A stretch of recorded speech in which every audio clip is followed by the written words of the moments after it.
You found it. Your home for the best content on your favorite team, the Fighting Tigers of LSU. Do us a favor, subscribe to the channel, leave your comments below, and be sure to smash that like button.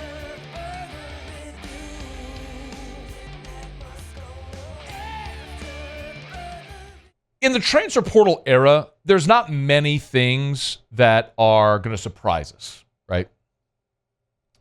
We've just become accustomed to players entering the portal, exiting the portal, transferring within the conference, just everything. There's just nothing that really is surprising anymore. I mean, we saw Caden Proctor play his freshman season at Bama, go to Iowa for spring, and now go back to Bama.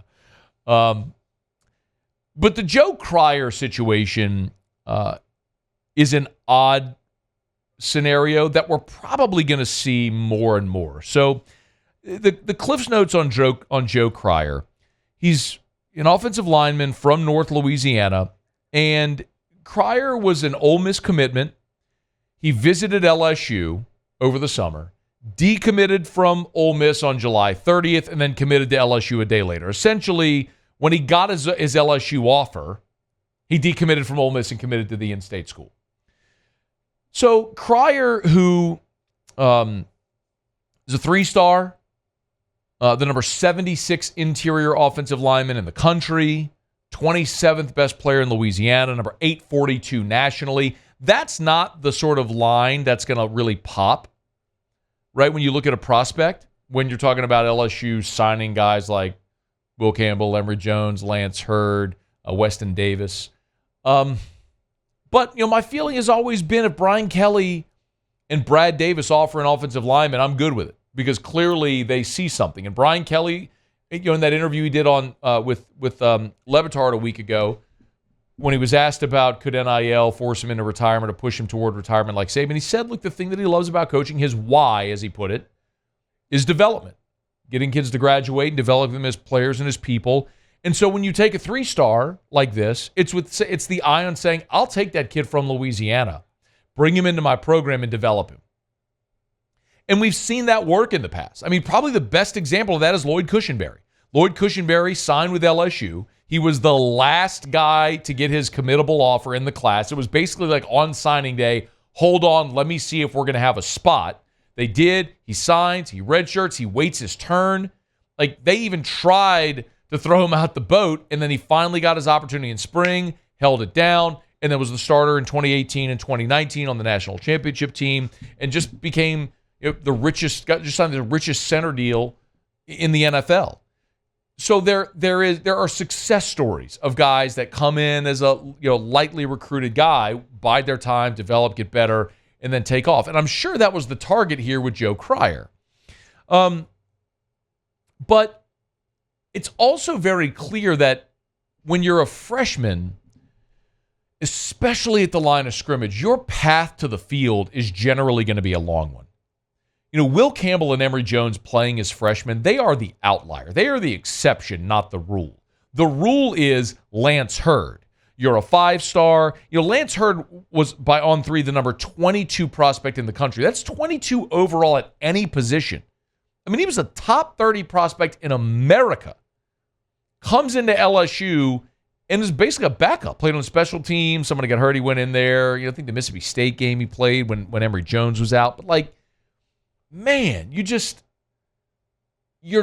not common to see linemen at this level play a lot as a freshman. But usually when a guy early enrolls, I mean, think of it, Joe Cryer should be in his spring semester of his senior year of high school. He should be finishing up high school this month and then coming to campus, in June. If he followed the traditional path.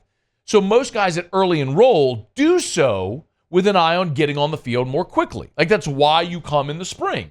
You say, all right, if I want to have a chance to play as a freshman, I show up for spring football, I go through spring, I get my sea legs under me, I look like a baby giraffe initially, but by the time I go through this, I have a full spring, summer weight training, then fall camp feels more normal, and then by the time you get to the season, you already feel like a second-year player in some respects. So you early enroll with the idea of being able to play as a freshman. And so, out there in spring, I know Joe Cryer was the guy that they talked about maybe playing some center. And look, you've got your starting center locked down. That's DJ Chester. But what was interesting is another early enrollee, Cohen Eccles, was running as the second team center. And remember, it was after they got Joe Cryer that LSU flipped Cohen Eccles. Now, Cryer could have had that conversation with the staff before he showed up here about, where am I going to fall in the pecking order? But Eccles is the guy that ran as the number 2 center, and Cryer was running with the third team. And look, I'm not trying to make assumptions or assertions here, but Christian Stamps is a former walk-on. He was running at second team offensive guard. So if you're a Cryer, you're thinking, man, I'm an early enrollee, I'm a scholarship guy, and this redshirt freshman walk-on is running ahead of me. Like, your path to the field is not near. That much is clear. Now, there's always the possibility, and I will candidly tell you, hand in the air, I do not know if this is the case. I do not know if this is a case where you try to process someone out of the program. Listen, LSU went, when they broke camp for spring at the start of the portal window, they were heavy. They were at 88 scholarship players. So they had to lose. They had to have attrition just to get within compliance the 85 for fall camp, right? Or for the fall semester. But they've already done that. You've already lost 6 scholarship players. So you've already seen players enter the portal, so you didn't need to lose anymore. You've gone under the 85, so you can still add more guys if you want, and certainly they're targeting defensive linemen. So the timing of it is interesting. The why of it is interesting. But it's just something that I think we're going to see more commonly in the portal era.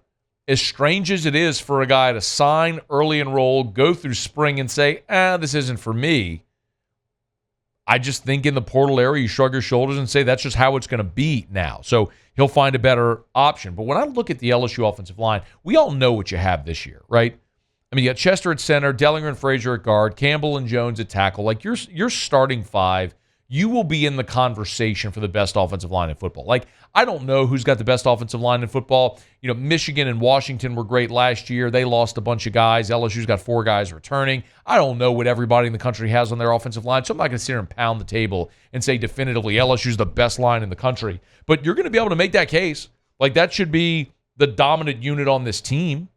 So the big question, though, comes in 2025. Because you're going to lose 4 starters. The only guy that's going to be back in 2025 is your center, DJ Chester. And when you look, Bo Bordelon, Tyree Adams, Paul Mabenga, Ethan Callaway, Kyrie Lee, Weston Davis, Ori Williams. You've got a lot of young scholarship offensive linemen. A lot of guys that you hope step up, grow, and develop and can develop into those roles. It's probably a thing next year at this time, though, or next year in the fall or winter portal window, where you're adding veteran offensive linemen. That's going to be the spot where you say, okay, this is a must now to go add veteran bodies on your offensive line because you're losing 4 starters. But Joe Cryer is one of those guys. It's a Louisiana kid that you would have loved to have seen stick it out, see how he would grow and develop.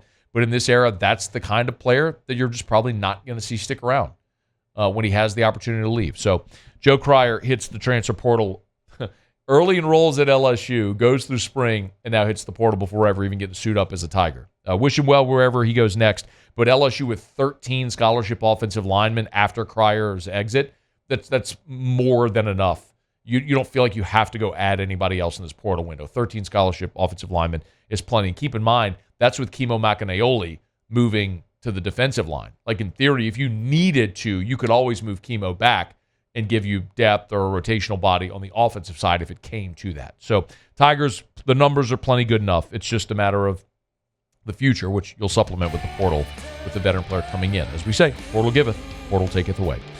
Hey, thanks so much for watching. Please leave your comments. I love to interact, and be sure to hit the red subscribe button below.